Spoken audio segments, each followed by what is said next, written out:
En Buenos Aires, la crueldad contra los pobres se puso de moda. Contralínea. Pluma IPS.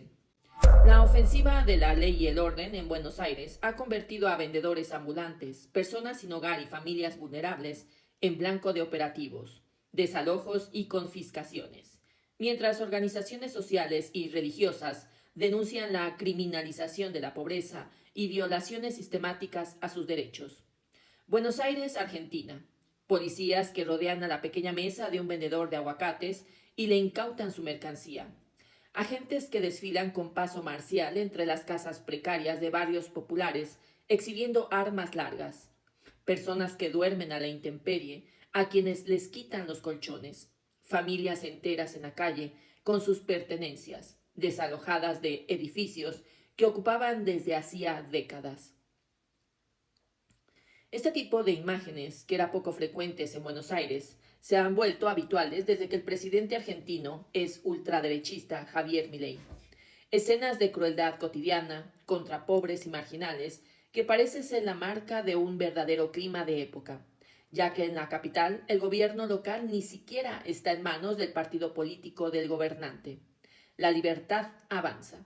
Decidimos trazar una línea muy clara de un lado, la gente honesta de bien, del otro, los que eligen vivir al margen de las normas, o se controla el territorio o lo dominan los delincuentes.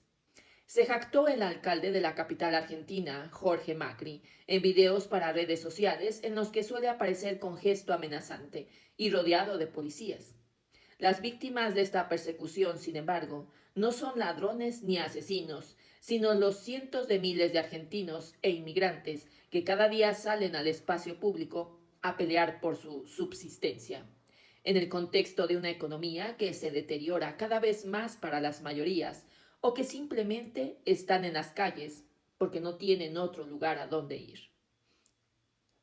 En Buenos Aires, una ciudad de 3.100.000 habitantes que suman 10 millones más con sus extensos suburbios en el llamado Gran Buenos Aires, los últimos datos oficiales indican que en el primer trimestre del 2026 había 21% de población pobre y 9% de indigentes.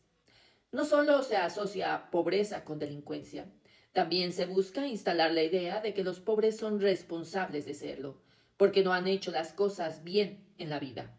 Es un atentado contra la dignidad de las personas como jamás se había visto en Argentina, dijo a IPS el sacerdote católico Lorenzo Toto de Bedia. De Bedia está al frente de la parroquia Virgen de los Milagros de Cacope, ubicada en la Villa 21-24, en un país donde los asentamientos precarios se les conoce como villas. Forma parte del movimiento de curas villeros, que nació a principios de la década de 1960 y era muy cercano a Jorge Bergoglio, cuando este era el arzobispo de Buenos Aires, antes de convertirse en el Papa Francisco. El sacerdote cuenta que a muchos de los fieles que concurren a su iglesia, que subsisten a través de la venta ambulante, les han sacado la mercadería o hasta sus alimentos por reunirse en improvisados comedores en la vía pública. Esos episodios muchas veces derivan en violencia policial, indicó. De Bedia está convencido de que en Argentina muchas veces el poder ha sido insensible o hasta cruel con los más pobres, pero hoy la novedad en Buenos Aires es que se busca la aprobación social para esas actitudes. Entienden que están dando una batalla cultural y creen que esto puede ser bien visto por la sociedad. Dentro de la metrópoli capitalina, es en el Gran Buenos Aires, donde viven los más pobres y el alcalde en muchas ocasiones ordena controles muy visibles en los accesos a la ciudad para impedir la entrada de delincuentes. Propaganda de ley y orden. Jorge Macri es primo de Mauricio Macri, quien fue presidente entre 2015 y 2019, como parte de una coalición de partidos de derecha que actualmente parece moderada frente al extremismo de Milei. Pero no es el caso del alcalde, aunque pertenezca a esa agrupación.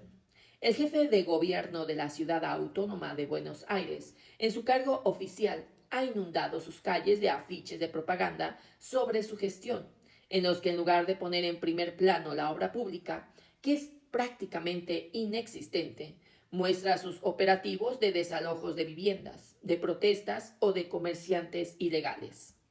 Desde diciembre de 2023, cuando Jorge Macri asumió hasta julio pasado el gobierno de la ciudad, recuperó para sus legítimos dueños 900 propiedades ocupadas por valor de más de 450 millones de dólares, según la Oficina de Prensa Gubernamental, que difunde generosamente esta política de orden, entre comillas. Lo que el gobierno de la ciudad no difunde es lo que reveló un informe conjunto de la Defensoría del Pueblo y el Ministerio Público de la Defensa. 58% de los desalojos se hicieron sin orden judicial y solo hasta marzo se quedaron sin techo 1.135 familias y 4.482 personas, entre ellas 1.409 niñas, niños y adolescentes. El Estado les ofrece un subsidio mínimo insuficiente para alquilar una vivienda. Los desalojos administrativos se hacen a veces con el argumento de que hay peligro de derrumbe, pero luego se sabe que se desalojó un piso del edificio y no otro, con lo que la mentira queda en evidencia, señaló a IPS Pepe Peralta, secretario general adjunto de la Central de Trabajadores Argentinos, CTA. La central sindical organizó este mes de agosto una reunión para discutir estrategias de protección a los vendedores ambulantes perseguidos. Hay una necesidad de supervivencia cada vez más gente. Estamos a favor de que los vendedores ambulantes sean regulados y paguen impuestos, pero no admitimos que se les confisque la mercadería y se les multe, porque los están empujando más al vacío, agregó Peralta. Tormenta negra.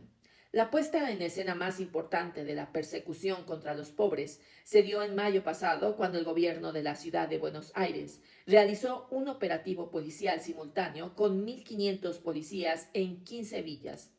Pomposamente se lo bautizó Tormenta Negra y se informó que el objetivo era poner fin al desorden en las villas para reforzar la seguridad y proteger a los porteños de bien. El resultado, según se informó, fue más bien exiguo. Fueron detenidas 27 personas con secuestros de droga y se clausuraron 25 comercios, en su mayoría de venta de teléfonos celulares presuntamente robados. La acción mereció el rechazo de la Iglesia Católica. Tormenta negra se llama cuando el Estado se retira, cuando los pibes no tienen posibilidades. Hace décadas que lo sufren nuestros barrios, puntualizó el arzobispo de Buenos Aires, Jorge García Cuerva, durante una misa en la Villa 31, contigua al barrio de La Recoleta, uno de los más tradicionales y acomodados de la ciudad. Que de la tormenta negra surja la luz de un pueblo solidario. Parte 1.